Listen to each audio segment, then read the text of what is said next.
Indeed, that is a massive wedgie, and that explains why they're always so angry and pissed off and just shocked. I would not be happy to go in public like that either. Man, poor things. Now I understand them and realize that they truly are the victims. Okay, so look at this. We're getting more cleaned up, organized, getting the space. And that's the main cube we're going to attack. Kind of like sliced it right there. And after we finish up the shelving units with this improper spin for no reason, I'm going to hit up the vintage Star Wars tubs down here and go through and see what the hell is in all this stuff. And then, of course, more purge of Star Wars, more over there.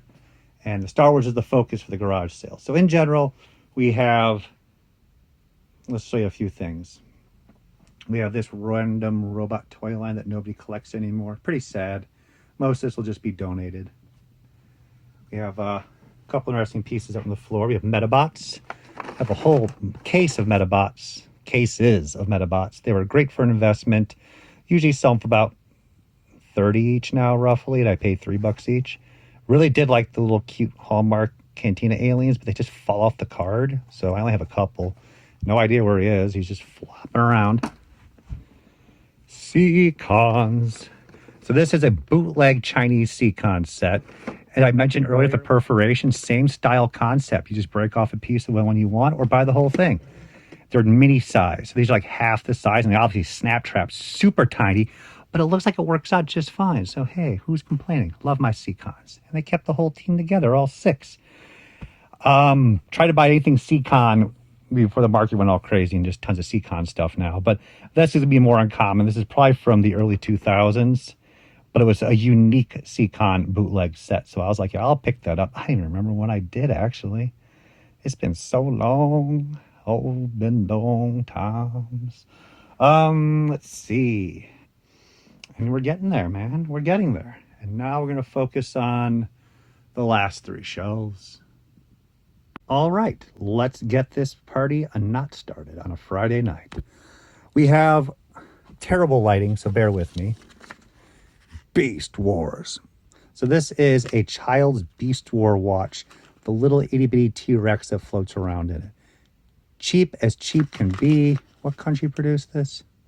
I feel like this is going to be British more than anything else. Anyone from the UK, let me know. It's like my knowledge is failing on the obscure, weird stuff. Random X-Wing from the original diecast line, always turning yellow.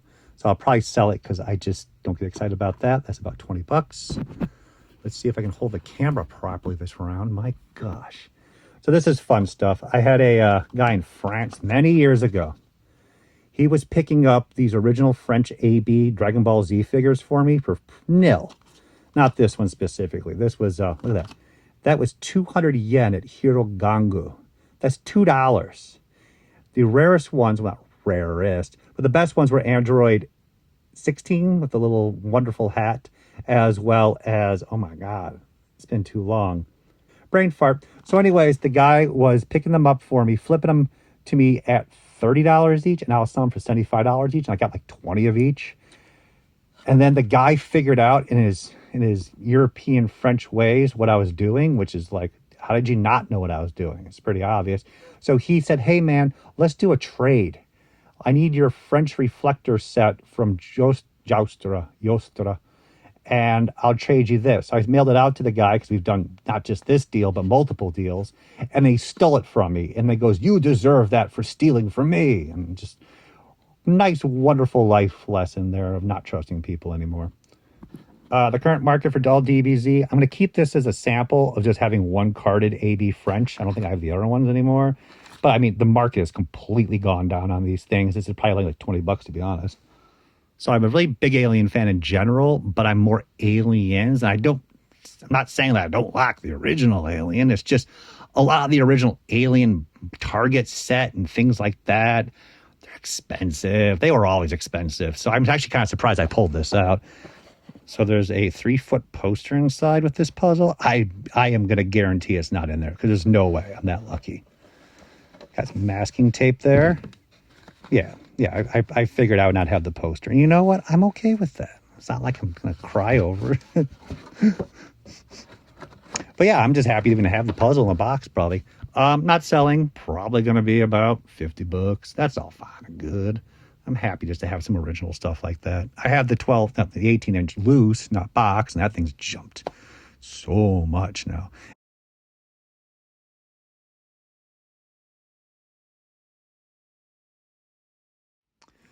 And we have the greatest item you'll probably see in your life, to be honest with you. Yes, Pirates of Dark Water. This is the Valentine's. Remember Valentine's in school? Like, that was a thing. I can only imagine kids now. Like, they'd like, go away. Bring me some real Dark Water merchandise. Yeah, this is just so unique and so odd that Cleo, the company there, who obviously has to do with Miss Cleo. I love Pirates of Dark Water. I actually was confused as a child when the series ended and then the next episode didn't air. Like you just expected it to be there every week. So I was so confused. We called. They're like, it's canceled, dude. And you're like, what? You know, again, not costly, $20. We have on our Star Wars Macquarie, we've already figured out that all of these are about $10 each, and that's about it. So that can go. We're going to grab the Alien Shocker. So this is a piece that actually was released in Japan, if you haven't figured it out, and it's completely unlicensed. This is a game with amazing package artwork. So here we are. Shock. I think that's how you pronounce it. And the little guy's in there. And this is a classic Japanese game that has had many incarnations where you stick little poles in here, and at random, one of these poles is going to cause them to jump out and bite you. So this has little worms, little tendrils, and it's just someone really cared about Alien to make this and pump this puppy out. Absolutely love it. I think the market's like $75 on it.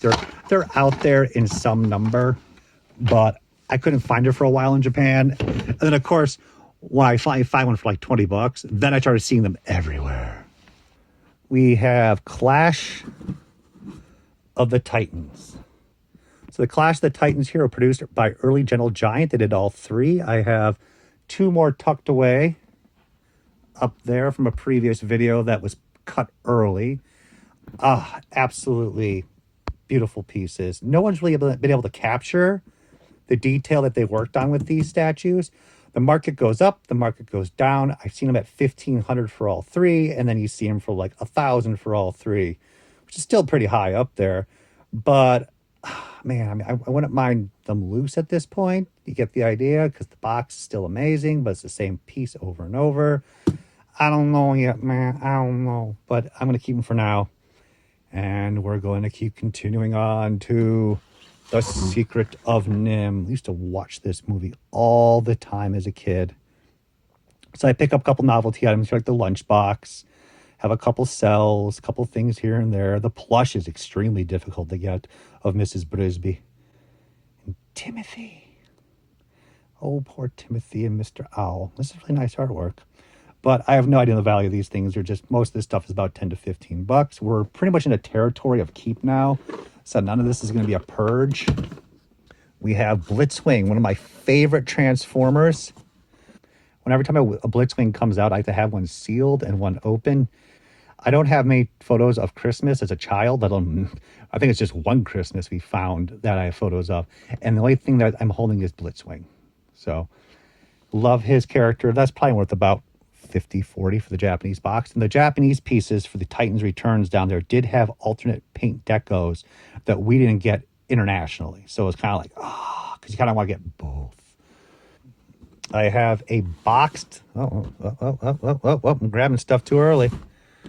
Let's see what we got back here. Oh my God, there's stuff everywhere. I can't get it out. Hold on, I'm pulling stuff out too fast and it's causing a log jam. I gotta go downstairs. Micro Snow Speeder. Very cool piece. I wouldn't mind really, like, if there was space and time, I would be interested in getting a lot more of clean, nice box samples of all the micros, especially the vehicles. Market's not that expensive unless you want like dead stock sealed to the Falcon, the snow speeder. That's huge money, let alone like AF-85. But I have a nice loose collection of these. I did let go of the Falcon a while back. The snow speeder is more intriguing. This market loose wise has dropped. This used to be like 125 loose complete, probably like $50 now, to be honest with you. And it's like if you catch it at the right time, you can catch people eBay listing and auctions and stuff, and it just doesn't go like it used to in some of this stuff. Miniatures from Kidworks. Very nice line. Kids worked well with the LJN line, and that Snow Meow, difficult set to get. I should have most of these carded, and they all turned piss yellow bubbles, which pisses me off. But I'm going to keep this one for the moment. It should be a duplicate, but the other ones are, where the hell are they, right? So Lino will be kept for the moment. We're going to move forward. Oh, this is kind of interesting. So in my earlier days of Japan, the early days, we're walking through, and I mean we this time is legitly, my brother and I, it's probably like 2010, and we're walking through Akihabara, and we're walking down the main dory on the right side. So left side is where you cut into like Mandarake and a couple of stores, and out jungles down that side. But on the main street, which if you guys don't know, if you go one block in from the main street to the right, it just hits the train station. There's nothing going on down there. No side streets or anything like that. So we're walking down the main street. We're near like Golden Age and other places. This box, empty, is in the garbage on the street. And I was just like, yoink, just grabbed it. And then I put the figures in there. I don't know if it had the inserts, but it's just one of those things, just like crazy Japan, you know? So I just picked that up. Probably worth about $250 now. I would suspect, it's kind of difficult to know, the Japanese version may be is exactly the same as the US one because it had die-cast pieces and everything, versus later sets where there are alternate decos as well as quality of plastic. So it should be just fine in there. It's a keeper. It's a keeper. The storm is brewing. Someone's angry that I'm going through my collection and purging. The toy gods are angry. Okay, now I can get to this guy. Oh, it's Evac. Sweet. So Evac is just an amazing helicopter transformer from Cybertron. They've repainted him a number of times. Personally, I'm not trying to keep all these characters later on. As I said, Beast Wars is where the passion is, and I wanted to stop. And I have loose, complete figures of these guys already, but I still want to keep a couple here and there, and Evac is one of my favorites. So that's why he was stuffed away here. Why I've already parted ways with so many other Cybertron figures. That is still far better than most of the airlines. Energon, Armada, Cybertron, that was like, they did their best at that point. And Titan's Return, again, is amazing, but there's these comes and goes and waves of just how well developed the lines are. Movie lines I can care less about, but that's still a nice piece. That might be $100 now. Chewing through. Okay, so this is Evangelion trading card wafer candy. So you get a wafer with the trading card, and I was just buying tons of stupid stuff like this, but I was also like, let's keep a horror box for no reason. So let's see, I can probably show you they look like a little bit of the size since it's opened. And funny enough, like Evangelion and a lot of other stuff like this, nobody really cares. Just let this go, to be honest with you. The whole market is so saturated with Evangelion. Everything that it's just insane. There's just no way to even have a market. They just keep pumping out product. We got an original Lynx. You know, you guys can go to a lot of video game shows, and you're not going to see a Lynx that much anymore. This is a very difficult system to get, but it's also very difficult to find someone who wants to buy it. So I have no idea what the market is on this. I don't know how nice it is. Oh, sweet. So I would pick this stuff up at the flea markets years ago, and I'd always just keep one video game system for myself. So I have like, the Virtual Boy, I sold that. But I have the N64 and all that stuff. But this was more difficult to get. I did sell the TurboGrafx 16, so I got a crushed box of Chips Challenge. And a crushed box of Robo Squash. Well, the box got squashed, so at least it's legit to its own name. Everything looks really nice, though. I got California games. Oh, there's Chip's Challenge. Little box there. We should put it all back correctly. I wonder if there's any games in here. No, I'm not that lucky. Little couple scratches here and there. Where do the games slide into? Oh, I see. We have one more game. Oh, same as Robot Squash. Sorry. So, yeah, I'll look into this. I wouldn't mind just stopping right now and playing this system. But we got work to do, guys. We got work to do. Okay, so moving the Clash to the side. I'm damaging it because I'm smart. It's Shrapnel. And I do have all three of these statues when they came out, praying at some point they'd be on display. I'm not much of a statue person, to be honest with you. So I can actually let these go, but I think the statue market is just not strong in general. So these are probably going to be down like $30 each. But they are taking up a lot of space, to be honest with you. But they are the Insecticons. Oh, my God. But, yeah, it's more stuff I don't have to make the decision right now on. But we'll see. Because once we start getting rolling on the rest of the house, oh, my God. So it may clear up enough stuff where you're like, yeah, I'm going to be fine. And I see a lot of the newer statues being created that are much more detailed. And most of them go to the movies, which I can care crap about less. But... I mean, maybe someday when that 10,000 square foot house shows up, yeah. Yeah, zombie apocalypse, here we come. I'm excited. You do realize when the zombie apocalypse does come, I'm just going to be the first person bitten. I literally will be patient zero. That's just the story of my life right there. Jabba's set, I wish I could do better. I have one in the mail coming, actually. So, yeah, oh my God. That is so depressing. There's nothing in here. So we're going to get rid of that. That's great. Give it a good home. That market's pretty fair, about 125 loose complete. That'll be about 30. Here we have the Feed Palace. So this is technically the rarest set from Gloob Episode 1 Micro Machines. As I mentioned earlier, this piece was exported to Japan, and you can usually find this in Japan for quite some time. Little ding there. And that's where we found it. And it's kind of cool. This was old school Japan, like 2010 with my brother. We drove from Osaka to Tokyo for like 2 days. Went shopping, hit a whole bunch of like weird toy stores. We had a car, so we can drive these out of the way toy stores that are a little more harder to get to by train. And we had a book, we had a guide, this is when they were putting magazines out. It was so much fun and different compared to now. Most of those stores are long gone.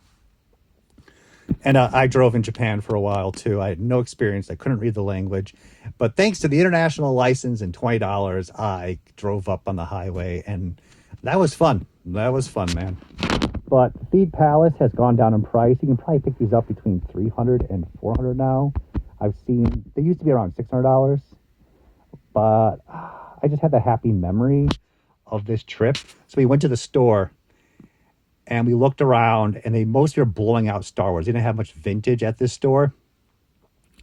And we looked at the stuff, but this is pre, like he had a cell phone, but you weren't really able to, but you could look up stuff online, but we weren't really doing well with it. His connection, I don't know what the whole story is. But anyways, we went there, and these were $20 each. And they had 8 of them or something like that. And we figured out only after we left that they were worth money, and we had to drive back real early in the morning. And then we had to get all the way back to Osaka that day, and we came home late. So I want to keep it just for the happy memories. But it's a kind of a hard, expensive memento to keep if it's at $600 now, but I don't think it is. And we'll wrap this video up with a Reek. I love all the creatures, even if they're upside down in this world. I'm probably going to keep this guy just because I like creatures, and it's not going to burn the house down if I keep those per delay action figures. And we have the Zoid Bamburin. That is super sweet. That is so cool. And that's a keeper. So we're going to keep eliminating. Hopefully the next video won't be so long.